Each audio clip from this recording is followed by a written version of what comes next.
Alright, ladies and gentlemen, Fabs in the house. And today I've got the DUK Duck by Kody Eutsler here with me for a review. And as usual, we're going to analyze the look, the sound, and the feel of this guy. But first of all, let me say, Daniel, thank you very much for sending this guy in to review. This is a beautiful piece, and I owe you one.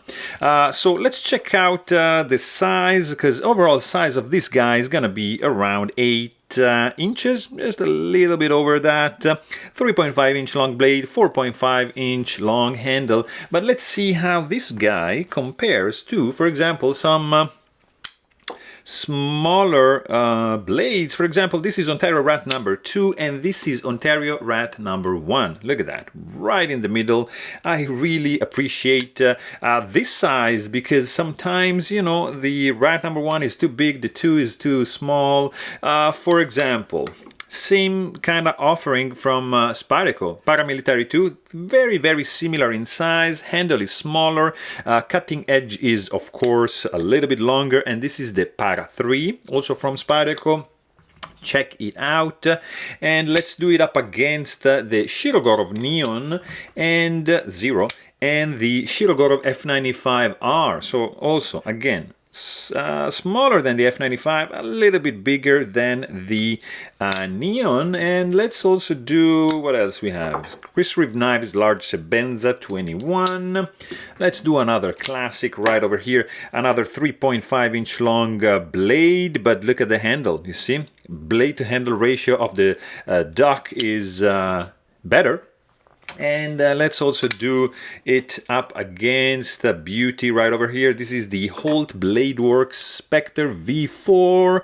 And let's see up against the big boy over here. This is the Reiki Knives Thule. And what else?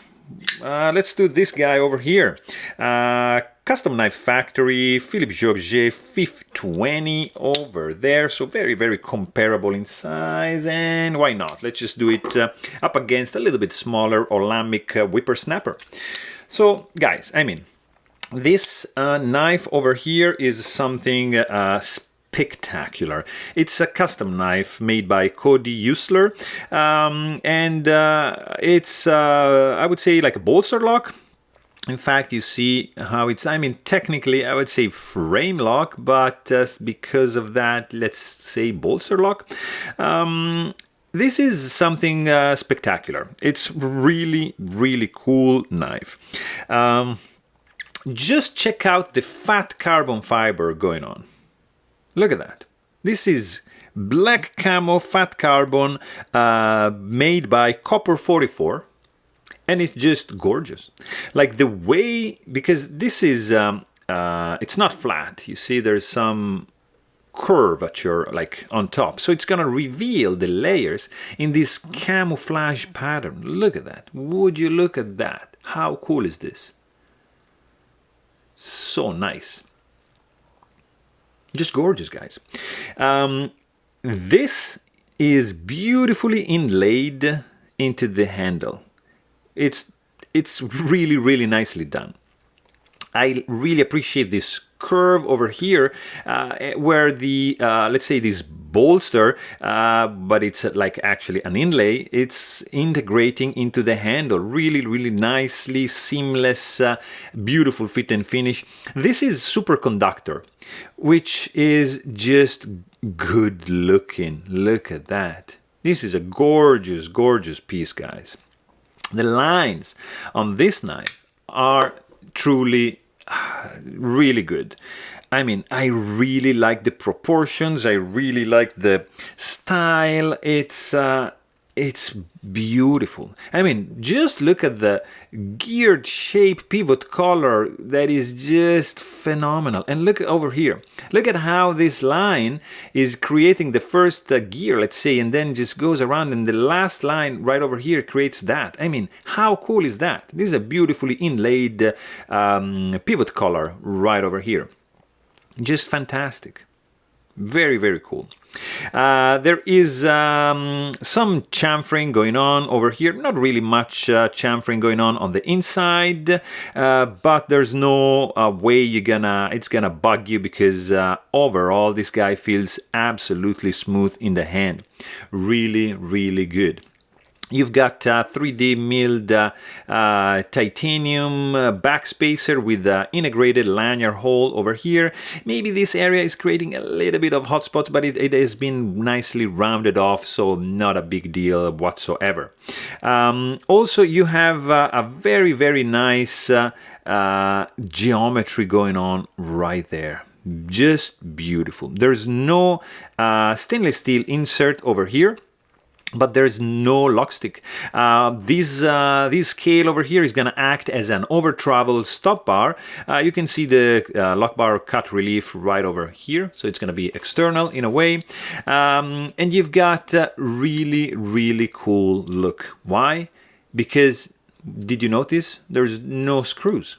So basically the hardware is hidden, and you're gonna need a special tool to go underneath and just to screw in these scales. So underneath the scales, you're gonna find the actual screws to keep these scales together, but the look is kept clean with the use of hidden hardware, like right underneath.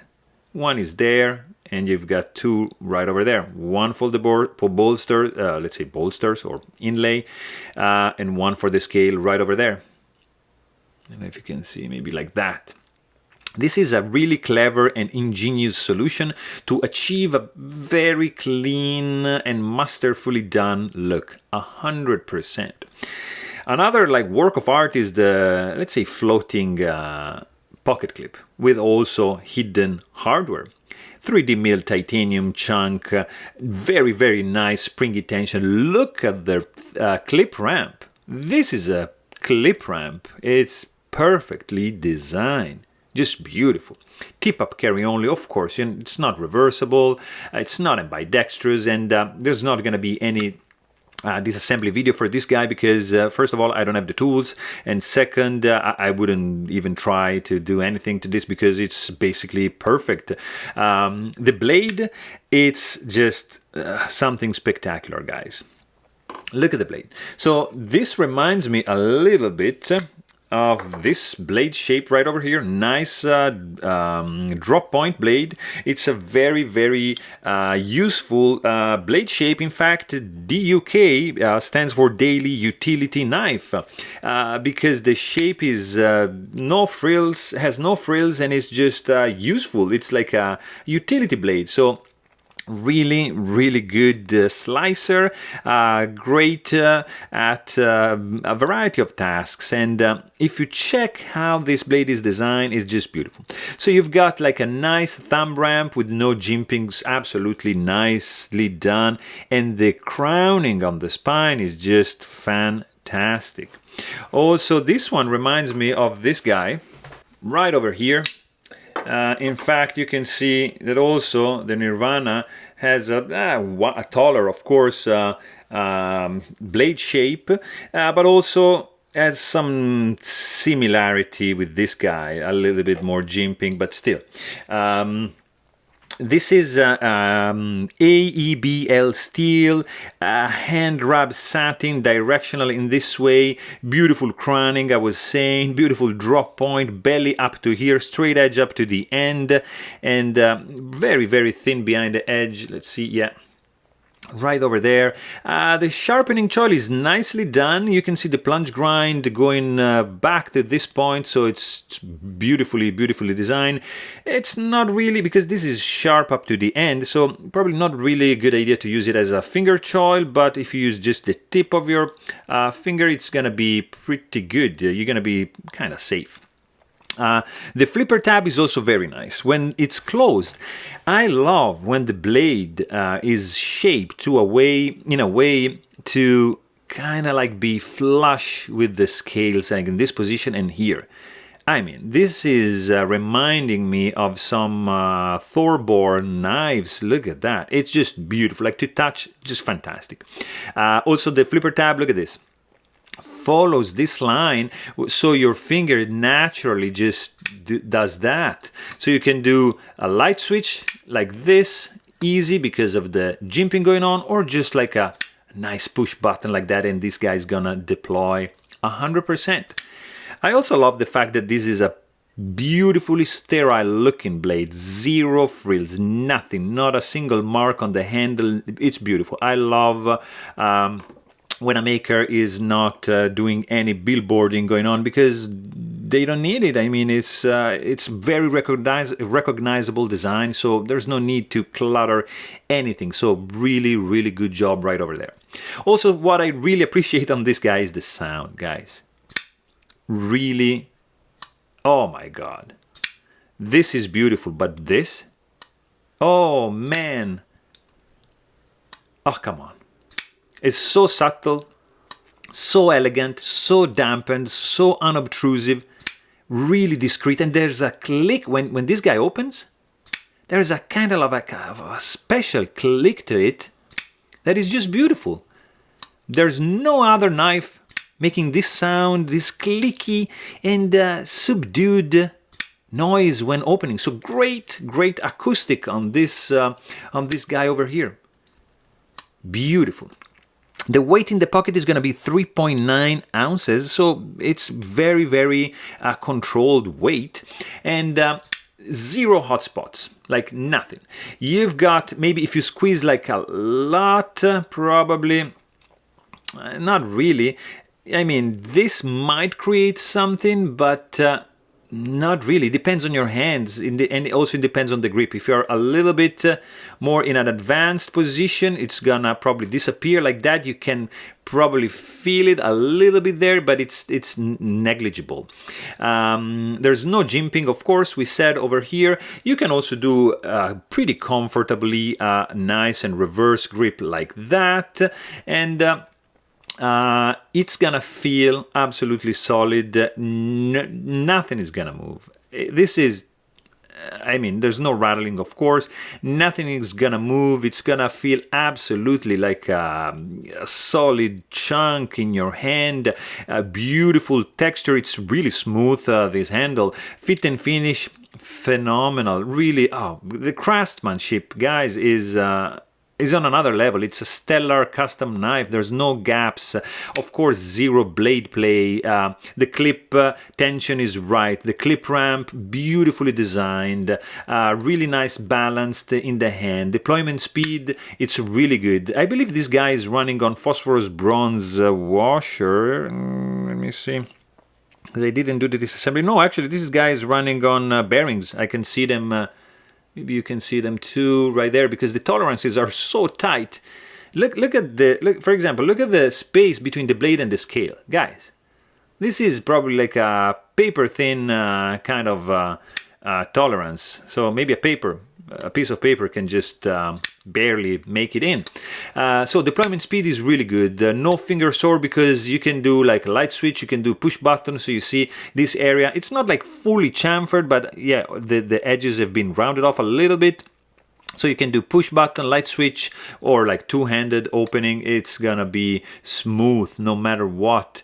Detent strength is on the medium side, and it's just beautiful, guys. Like you can touch the tip of the blade like that, so it's a little bit, it's not exposed, but it's there. You can just snag it a little bit, nothing too dangerous. Of course, this area over here is gonna feel amazing to disengage the lock bar. Really cool, really easy to disengage, because it's nicely milled out. Zero lock stick. Even if there's no stainless steel lock face insert, you're not gonna have any lock stick, because the geometry is so nicely designed.